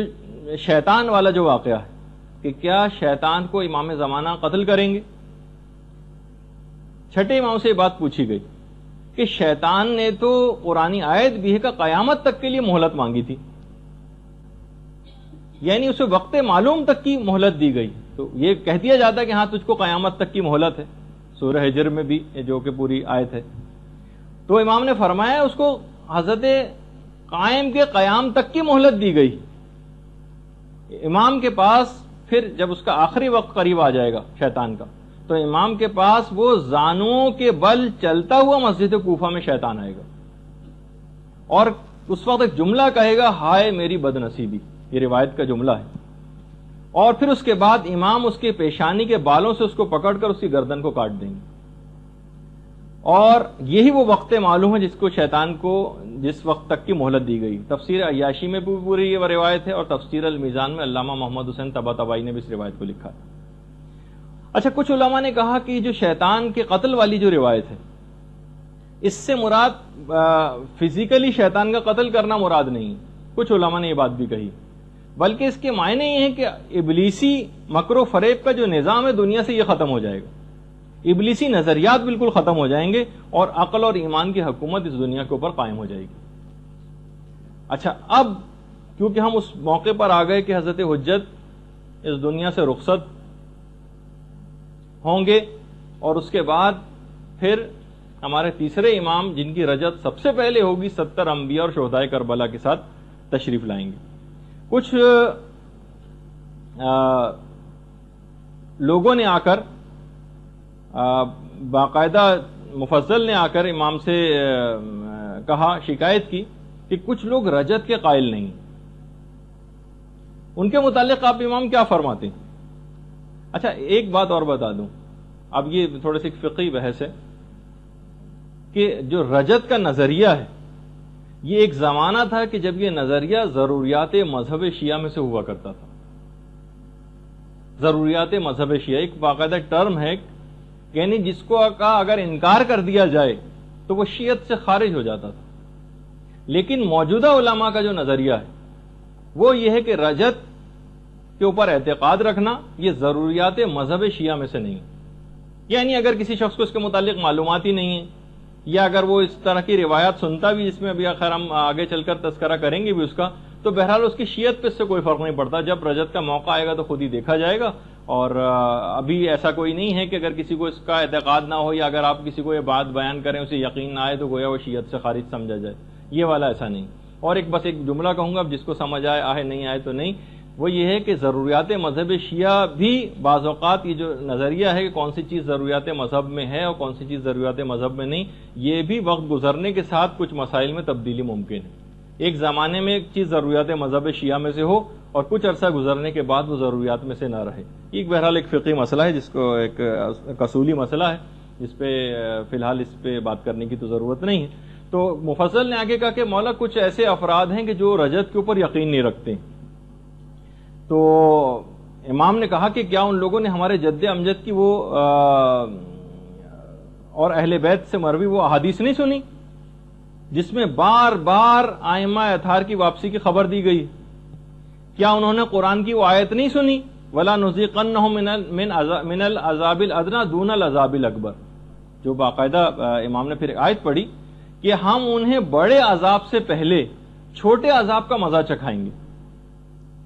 تو کہا کہ بڑا عذاب تو قیامت کا عذاب ہوگا اور چھوٹا عذاب اس دنیا میں ان ظالموں کے لیے رجت کے زمانے کا عذاب. من العذاب الادنی دون العذاب الاکبر، ہم چھوٹے عذاب سے پہلے ان کو بڑے عذاب سے پہلے انہیں چھوٹے عذاب کا مزہ چکھائیں گے. تو بڑے عذاب سے مراد قیامت کا عذاب ہے اور چھوٹے عذاب سے مراد رجت کا عذاب ہے. اچھا اسی طریقے سے امام نے ایک اور بھی دلیل فرمائی. کہا کہ یہ جو جب مولا سے پوچھا گیا کہ مولا یہ جو سورہ تکاثر کے اندر ہے کلا سوف تعلمون ثم کلا سوف تعلمون، تو اس کے متعلق انہیں معلوم چل جائے گا اور انہیں عنقریب معلوم چل جائے گا، اس کے متعلق آپ کیا کہتے ہیں؟ تو امام نے فرمایا کہ اس سے بھی مراد کہ ایک تو عنقریب ان کو رجت میں معلوم چل جائے گا، بہار الانوار کی جو تیسری جلد ہے اس کے اندر یہ روایت ہے، اور دوسرا ان کو قیامت میں معلوم چل جائے گا. کلا سوف تعلمون ان کو پتہ چل جائے گا، ثم کلا سوف تعلمون اور ان کو عنقریب پتہ چل جائے گا. تو یہ دو دفعہ اس کی تکرار کیوں آئی؟ تو امام نے کہا کہ ایک دفعہ ان کو رجت میں پتہ چلے گا اور ایک دفعہ قیامت میں. سید مرتضیٰ شیخ مفید کتنے ہی ہمارے علماء ایسے گزرے ہیں کہ جنہوں نے باقاعدہ رجت کے موضوع پر تواتر کا دعویٰ کیا اور کہا کہ اس پر اجماع ہے، اور کتنی زیادہ روایات سے اس کی تاکید بھی آئی ہے اس نظریے کی کہ باقاعدہ زیارت جامعہ جو کہ تمام ائمہ کی ایک ہی زیارت پڑھی جاتی ہے، یعنی اگر کوئی زیارت جامعہ پڑھ لے تو سب اماموں کی زیارت گویا اس نے پڑھ لی، اور جس کو علامہ مجلسی نے کہا کہ یہ سب سے صحیح ترین زیارت ہے زیارت جامعہ. اس کے اندر بھی ہے مصدق برجعتکم، اے مولا میں آپ کی رجت کی تصدیق کرتا ہوں، اے ائمہ معصومین میں آپ کی رجت کی تصدیق کرتا ہوں. اسی طریقے سے جو زیارت وارثہ میں جو چھٹے امام سے جو چیز بیان ہوئی ہے انی بکم مؤمن و بایابکم موقن، میں آپ پر ایمان رکھتا ہوں اور آپ کی واپسی پر بھی ایمان رکھتا ہوں. یہ بھی اس بات کی نشاندہی، کبھی آپ ترجمے کے ساتھ پڑھیں زیارت وارثہ، انی بکم مؤمن و بایابکم موقن، میں آپ پر ایمان رکھتا ہوں اور آپ کی واپسی کے اوپر بھی ایمان رکھتا ہوں. اس سے بھی ہے. اسی طریقے سے زیارت آل یاسین جس کی کہا جاتا ہے کہ دیدار امام کے لیے جو سب سے مجرب ترین زیارت ہے وہ زیارت آل یاسین. اگر کوئی زیارت کرنا چاہے امام کی اپنی آنکھوں سے تو زیارت آل یاسین پڑھے. اس کے اندر بھی ہے انا رجعتکم حق، میں گواہی دیتا ہوں کہ آپ کی رجعت اور واپسی بالکل برحق ہے۔ اچھا، اب ضروری نہیں ہے کہ ہمیں ہر روایت کو، جیسے کہ ہم لوگوں کا ایک مجالس سنتے سنتے اور مناظرے کی گفتگو سنتے سنتے ایک ٹرینڈ ہو گیا ہے کہ ہمیں ہر نظریے کا اس بات مخالف فرقے کی کتابوں سے درکار ہوتا ہے، اگرچہ ان کے ہمارے پاس روایات ہیں کہ ہم ان کی کتابوں سے بھی یہ چیز کیسے ثابت کریں گے، لیکن بہرحال اب یہ اس طرح سے دوسروں کی کتابوں میں کوئی چیز ملے تو ہی آپ اپنے نظریے کو قبول کریں، باقاعدہ جملہ ہے خود امام زمانہ کا۔ ہم معرف کی جو جستجو ہے، یہ جو آپ کوئی چیز حاصل کرنا چاہتے ہیں، معرف کی جستجو ہم اہل بیت کے سوا کسی اور سے حاصل کرنا ایسا ہی ہے جیسے ہمارا انکار کرنا۔ یعنی ہم یہ نہیں کہ ہمیں فلاں فلاں کی کتابوں سے اگر رجعت کے متعلق ہمیں دلائل ملے تو ہم اس کو مانیں گے، ورنہ ہم اس کو نہیں مانیں گے۔ تو بہرحال اچھا، اب ایک اور بھی چیز ہے کہ ایک عمل ہے جو کہ سید علی ابن طاؤس نے مصباح الزائر میں لکھا ہے کہ چھٹے امام سے بھی روایت ہے کہ جو شخص بھی 40 صبح دعائے عہد کو پڑھے وہ حضرت قائم کے انصار و اعوان میں سے قرار پائے گا۔ جو بھی 40 صبح دعائے عہد کو پڑھے، اور اگر یہ شخص ظہور سے پہلے فوت ہو گیا تو ظہور کے بعد دوبارہ زندہ کر کے اس کو حضرت حجت کی خدمت میں بھیجا جائے گا، اور یہ بھی جو دعائے عہد ہے اس کے ہر حرف کے بدلے 1000 نیکیاں لکھی جاتی ہیں، اور ہر حرف کے بدلے 1000 گناہ نامہ اعمال سے محو کیے جاتے ہیں۔ باقاعدہ دعا عہد یہ آپ کتابوں کے اندر آپ کو مل جائے گی۔ اچھا، اس زمانے کے لحاظ سے پھر ایک اور بات اور بھی ہے کہ کوفہ اور نجف، جیسے کہ میں نے اس سے پہلے کہا تھا کہ روایات میں ہے کہ حضرت حجت کی جو ظہور کی علامات ہے اس میں سے کوفہ اور نجف مل جائیں گے۔ یعنی اب یہ پیشگوئی بالکل اب نظر آ رہی ہے کہ آخری زمانے تک تقریباً جو درمیانی آبادی بہت زیادہ بڑھنے کی وجہ سے دونوں شہر مل کے رہ گئے۔ اچھا، زمانے رجعت کے اندر جو یہ بھی روایات کے اندر آیا ہے کہ پیغمبر اسلام کی بھی حکومت دوبارہ ہوگی، تقریباً 50,000 سال پیغمبر اسلام کی حکومت ہوگی، اور 44,000 سال مولا کائنات علی ابن ابی طالب علیہ الصلوۃ والسلام کی حکومت ہوگی۔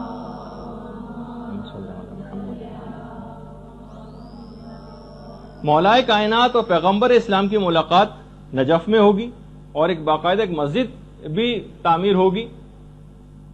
پہلے امام کے لحاظ سے بھی ایک ہے، اور ایک زمانے رسول خدا کے لحاظ سے بھی ایک روایت آئی کہ اس میں 1200 دروازے ہوں گے، جبکہ امام زمانہ والی جو مسجد ہے اس کے متعلق 1000 دروازوں کی جو سید ابن طاؤس نے روایت نقل کی۔ ایک روایت میں کہ پوری دنیا کی جو عمر ہے یہ 1,00,000 سال ہے، ایک روایت ہے، اس میں 20,000 سال تو عام لوگ حکومت کریں گے اور 80,000 سال آل محمد کی حکومت ہوگی۔ 20,000 سال عام لوگوں کی حکومت ہوگی اور 80,000 سال اس دنیا میں آل محمد کی حکومت ہوگی۔ اچھا، روایات میں ملتا ہے کہ امیر المومنین کی رجعت 2 دفعہ ہوگی، ایک دفعہ تو پیغمبر اسلام کے ساتھ تشریف لائیں گے، اور ایک میں ہے کہ خود امام حسین علیہ الصلوۃ والسلام کے ساتھ تشریف لائیں گے۔ اچھا، رجعت کے سلسلے میں بھی وہ جیسے میں نے آپ کو ایک گفتگو اس سے پہلے ہوئی تھی، اس میں کہا تھا کہ جمادی الثانی کے آخری میں جو بارشیں ہوں گی،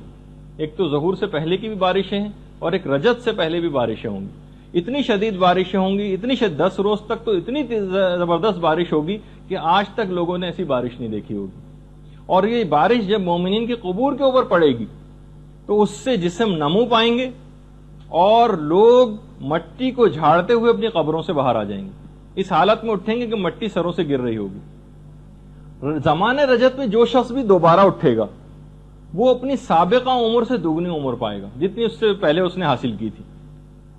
اچھا، جو اس زمانے میں روایات میں یہ بھی ہے کہ جو ناصبی ہوں گے، جو دشمنان اہل بیت چند ایک رہ جائیں گے، ان کے متعلق اس آیت کی تفسیر میں جو ہم نے اس سے پہلے برزخ کے عذاب میں ذکر کی تھی، فَإِنَّ لَهُ مَعِيشَةً ضَنْكَ، کہ ان کا جینا بڑا تنگی کا جینا ہوگا۔ ایک روایت میں ایک تو یہ ہے کہ قبر اس سے مراد ہے، ایک اور روایت بھی ہے چھٹے امام کی کہ اس سے مراد ناصبی ہیں، زمانہ رجعت میں ان کی غذا اور خوراک بنی آدم کا فضلہ ہوا کرے گی، جو ناصبی ہیں۔ تو بہرحال اچھا، اسی لحاظ سے اکثر علماء نے ایک چیز اور بھی اس میں لکھی ہے کہ بہت سارے ظالمین ایسے ہوں گے جن کی رجعت کئی دفعہ ہوگی، اور وہ ہر دفعہ اپنے کیے کی سزا پائیں گے. یعنی ایک دفعہ کی دی گئی سزا زمانے رجت میں ان کے لیے کافی نہیں ہوگی. رجت میں ایک بات یاد رہے کہ زمانے رجت میں توبہ کا دروازہ بالکل بند ہے. کسی کی کوئی توبہ قبول نہیں ہوگی زمانے رجت میں. چھٹے امام کی ایک اور روایت بھی ہے کہ رجت میں دو طرح کے لوگ اٹھائے جائیں گے, یا تو خالص مومن ہوں گے یا خالص کافر ہوں گے. درمیانی جو مومنین ہوں گے ان کو نہیں اٹھایا جائے گا سوائے اس کے کہ وہ اس بات کی خواہش رکھیں. باقاعدہ تفسیر نور الثقلین کے اندر پوری تفصیل ہے اس کی. اچھا, اب ایک چیز یہ سوال پیدا ہوتا ہے کہ جو رجت ہوگی یہ اجباری ہوگی یا اختیاری ہوگی. تو دیکھیے بہرحال ظالمین کوئی اپنے شوق سے سزا پانے کے لیے تو اٹھیں گے نہیں. مومنین کے لیے اختیاری ہوگی. باقاعدہ فرشتے جا کر ان سے پوچھیں گے کہ اگر تمہارے امام نے ظہور کیا ہے, اگر تم ان کی نصرت کے لیے جانا چاہتے ہو تو چلے جاؤ. کون مومن بدنصیب ایسا ہوگا جو اس وقت انکار کرے گا؟ البتہ ظالمین کے لیے تو کوئی شوق سے نہیں آئیں گے, ان کی اجباری ہوگی. اچھا, پھر اس کے بعد مفضل کی ایک چھٹے امام سے بھی روایت ہے کہ جو بھی پوچھا گیا کہ جو بھی اشتیاق رکھے گا حضرت حجت کی زیارت کا, اس کی آخر وہ حسرت پوری کیسے ہوگی؟ تو بہرحال اس کی دعا کرنا, بہرحال روایت میں تو بہت سارے اس طرح کے, ہم میرے خیال آپ کی خدمت میں سے پہلے بیان بھی کر چکے ہیں کہ وہ کون کون سے ہم طریقے اختیار کریں کہ جس سے ہم اس بات کی خواہش رکھتے ہوں کہ ہم زمانے رجت میں اٹھائے جائیں. جو اعمال ہیں تو خیر میں نے اس سے پہلے بیان بھی کر چکا. رجت میں کون کون اٹھے گا یہ بھی میرے خیال ہے پچھلی دفعہ کے کسی ایک لیکچر میں نے آپ کی خدمت میں بیان کیا تھا. ایک تو حضرت خضر ہی ہوں گے جن کی عمر اس وقت میں نے بتائی تھی کہ تقریباً 6000 سال, اور ان کو جو اتنی طویل ترین زندگی دی گئی ہے حضرت خضر کو, ان کے متعلق بھی روایت میں یہ ہے کہ حضرت خضر کو اتنی طویل زندگی کا دیا جانا یہ اس بات کے لیے ہے, تقویت پہنچانے کے لیے کہ وہ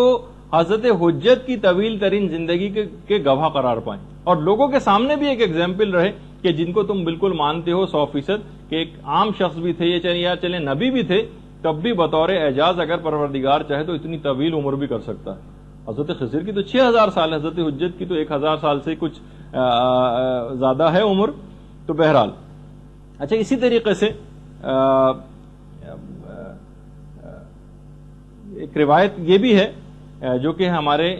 امام حسین علیہ الصلوۃ والسلام سے ہے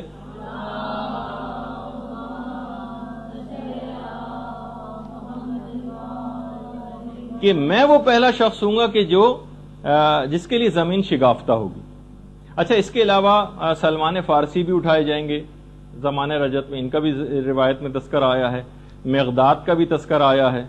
جابر بن عبداللہ انصاری کا بھی تذکر آیا ہے. حضرت ابو دجانہ انصاری کا بھی تذکر آیا ہے. دیکھیے حضرت ابو دجانہ ان کے متعلق ملتا ہے کہ جنگ احد میں سب لوگ چھوڑ کر چلے گئے تھے پیغمبر اسلام کو سوائے مولا کائنات کے اور ابو دجانہ کے. پیغمبر نے کہا تھا ابو دجانہ بیعت میں نے تمہاری گردن سے اٹھا لی, تم بھی اگر جانا چاہو تو چلے جاؤ, اور جہاں تک رہی بات علی کی تو وہ تو مجھ سے اور میں ان سے ہوں, لیکن میں تم پر سے اپنی بیعت کو اٹھاتا ہوں. ابو دجانہ نے کہا یا رسول اللہ ایسا ہرگز نہیں ہوگا. کیا آپ چاہتے ہیں کہ میں آپ کی بیعت کو چھوڑ کر اور اپنی زوجہ اور اپنی اولاد کے پاس چلا جاؤں جو خود ایک دن مرنے والے ہیں؟ کیا آپ چاہتے ہیں کہ میں آپ کی بیعت کو گردن سے اتار کر اپنے گھر کی طرف چلا جاؤں جو ایک دن ویران ہونے والا ہے؟ کیا آپ چاہتے ہیں کہ میں آپ کی بیعت کو چھوڑ کر اپنے اس مال و دولت کی طرف چلا جاؤں جو خود ایک دن فنا ہونے والا ہے؟ یا میں آپ کی بیعت چھوڑ کر اس موت کی طرف چلا جاؤں جو خود ایک دن مجھ تک پہنچ کر رہے گی؟ اس کے بعد بہرحال لڑے ابو دجانہ, اور اس کے بعد شہید ہوئے زخموں سے چور ہو کر. تفسیر نور الثقلین میں اس کا پورا واقعہ ہے. تو حضرت ابو دجانہ انصاری یہ زمانے رجت کے اندر اٹھائے جائیں گے. اسی طریقے سے حضرت مفضل ابن عمر چھٹے امام کے جو صحابی, خود چھٹے امام کہتے ہیں مفضل تم حضرت قائم کے دائیں طرف کھڑے ہوں گے اور تم لوگوں کو اس طرح سے امرو نہیں کرو گے, اور آج سے زیادہ اس زمانے میں لوگ تم سے فرمان کو حاصل کیا کریں گے. مفضل ابن عمر کو امام فرما رہے ہیں کہ تم دائیں طرف کھڑے ہوں گے اور تم اس زمانے میں بھی امر بالمعروف اور نہی عن المنکر کیا کرو گے, اور اس دن تم سے آج سے زیادہ لوگ فرمان حاصل کیا کریں گے. اسی طریقے سے زمانہ رجت میں اٹھائے جانے والے افراد میں مومن آل فرعون بھی ہوگا. مومن آل فرعون جن کا قرآن کے اندر بھی تذکر آیا ہے. اچھا یہ بھی حضرت امام مہدی کے اصحاب میں سے قرار پائیں گے. اس کے علاوہ حضرت موسیٰ کے جو وصی تھے یوشع بن نون، یہ بھی زمانے رجت میں اٹھائے جائیں گے. روایت میں ملتا ہے کہ ان کی بھی جو زندگی ہے حضرت یوشع کی، یہ جو ان کے وصی تھے حضرت موسیٰ کے، ان کی زندگی بہت زیادہ حضرت امیر المومنین کی زندگی سے مماثلت رکھتی. چھٹے امام فرماتے ہیں کہ انہوں نے حضرت موسیٰ کے بعد بہت تکلیفیں اٹھائیں، اور بالکل پیغمبر اسلام کی طرح سے ہی حضرت موسیٰ کی جو زوجہ تھی، ان کو کچھ منافقین نے اس بات کے لیے تیار کیا کہ وہ حضرت یوشع کے ساتھ جنگ کریں، اور جنگ ہوئی. بہرحال حضرت یوشع کو اس میں فتح نصیب ہوئی، اور حضرت شعیب کی جو بیٹی تھی یہ اصل میں حضرت موسیٰ کی زوجہ تھی. یہ جب گرفتار ہو کر لائیں تو حضرت یوشع نے ان کو معاف کر دیا. البتہ ایک بات اور بھی کہی کہ میں جب قیامت کے دن حضرت موسیٰ کے پاس جاؤں گا تو آپ کی شکایت کروں گا، کیا آپ کی وفات کے بعد آپ کی زوجہ نے کس طرح سے مجھ سے جنگ کی. تو زوجہ حضرت موسیٰ نے کہا وائے ہو مجھ پر، خدا کی قسم اگر مجھے جنت میں جانے کی اجازت مل گئی تو میں اس میں داخلے سے شرم کروں گی کہ موسیٰ وہاں پر موجود ہوں گے، میں نے کیسے منہ دکھاؤں گی کہ میں نے ان کی حرمت کو پامال کیا اور پردے سے باہر نکل آئی اور ان کے وصی سے میں نے جنگ کی. یعنی بالکل وہی مولا امیر المومنین کے واقعات سے بہت مماثلت ان میں رکھی ہے. البتہ علماء نے کہا ایک فرق ہے کہ مولا کے زمانے میں جو خاتون تھیں وہ آخری وقت تک یہی تصور کرتی رہیں کہ انہوں نے قرآن کے حکم وقرنا فی بیوتکن کے قرآنی حکم کی مخالفت نہیں کی. اے نبی کی بیویوں گھروں میں رہو. انہوں نے تو کہا میں نے پردے کو پامال کیا اور گھر سے باہر نکل آئے، ان کے وصی سے جنگ کی، لیکن وہ خاتون بہرحال آخر وقت تک یہی کہتی رہیں کہ میں نے کوئی غلطی نہیں کی. اچھا اسی طریقے سے اصحاب کہف کے متعلق ہے. یوشع بن نون بھی آئیں گے اور اصحاب کہف یہ بھی آئیں گے. اصحاب کہف کے تو متعلق ہے کہ سب سے پہلے دن جب خانہ کعبہ میں لوگ جمع ہوں گے سب سے پہلے اصحاب کہف پہنچیں گے پہلے ہی دن، اور یہ ان 313 افراد کے اندر شامل ہوں گے. ایک بات اور بھی کہے بغیر نہ رہ جائے اس میں کہ اکثر لوگوں کے ایک زمانہ تھا جب ہم یہ اس پہ گفتگو کر رہے تھے برزخ کے حالات پر اور جس میں مثالی پر گفتگو ہوئی تھی، ایک نظریہ یہ ہے لیکن علماء نے اس کا رد کر دیا، کہا کہ جو رجت ہے یہ جس میں اصلی پر واقع ہوگی، جس میں مثالی پر واقع نہیں ہوگی. جس میں مثالی نہیں ہوگا، جس میں اصلی اٹھایا جائے گا رجت کے اندر. اور پھر اب اتنا وقت پھر نہیں رہا تو بہرحال اس میں بس ایک آخری چیز اور بیان کر دیں ہم کہ جتنے بھی لوگ جنہوں نے آل محمد کو ستایا ہوگا یہ بھی زمانے رجت کے اندر اٹھائے جائیں گے اور ان سے بھی انتقام لیا جائے گا. اور تفسیر نور الثقلین میں اس عورت کا بھی تذکرہ آیا ہے جو شہزادی کونین کو بہت زیادہ اذیت پہنچایا کرتی تھی، ان کا بھی ہے کہ ان کو بھی اٹھایا جائے گا اور ان پر عذاب ہوگا. اسی طریقے سے وہ تمام افراد بھی جنہوں نے ماریہ قبطیہ پر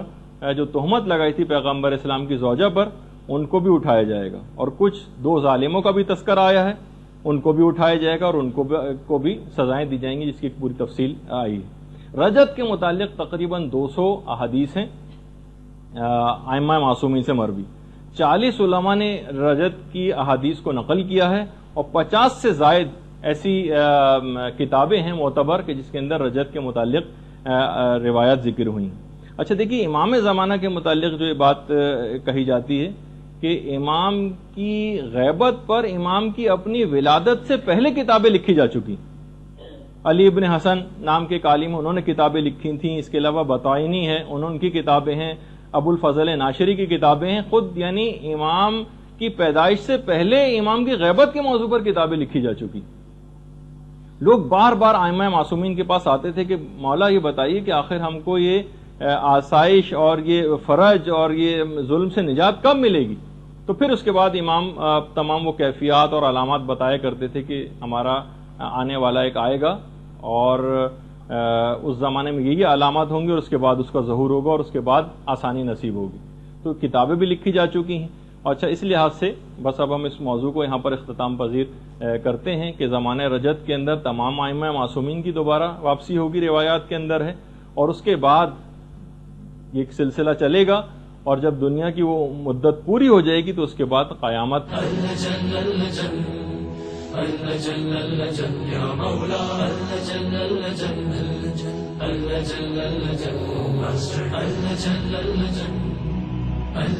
يا صاحب السماء اللجن